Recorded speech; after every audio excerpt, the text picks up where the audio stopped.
Sa gitna ng mabilis na pag-usbong ng teknolohiya sa buong mundo, patuloy na pinatutunayan ng kabataang Pilipino na kaya nilang makipagsabayan sa larangan ng agham at inobasyon.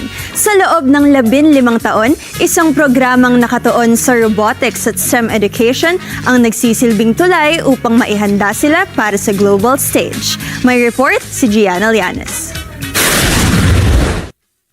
Ipinagdiriwang ng First Lego League Philippines ang ika-15 taon nito bilang isa sa pinakamahalagang plataporma ng STEM at robotics education sa bansa.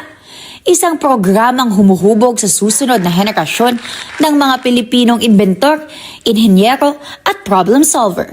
Pinangunahan ang programa ng Felta Multimedia Incorporated sa ilalim ng pamumuno ni Mylene Abiva, opisyal na partner ng FIRST sa Pilipinas.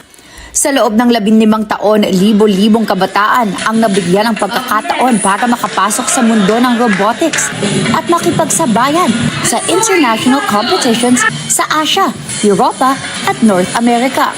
Ngayong 2026, kakatawan ng Pilipinas sa iba't ibang pandaigdigang kampyonato sa pamamagitan ng mga kuponan mula sa Dr. Yanga Colleges Incorporated, Grace Christian College, De La Salle Santiago Zobel, Batangas State University, Toplink Global College at St. Patrick's School of Quezon City na lalahok sa mga torneo sa Estados Unidos, Greece, Australia, Vietnam at China.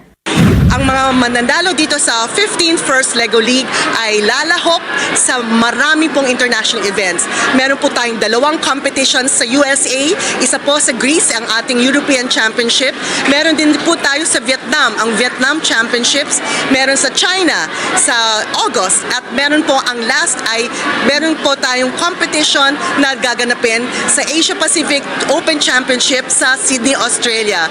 Therefore, there are 6 international events na sasalihan po ng Philippine Robotics National Team sa mga international events ng First Lego League. Ayon pa sa mga organizer, patuloy pang pinalalawak ng FLL Philippines ang saklaw nito upang mas maraming rehiyon ang maabot at mas maraming kabataan ang magkaroon ng access sa robotics education. Isang hakbang upang mapanatiling kompetitibo ang Pilipinas sa global innovation landscape.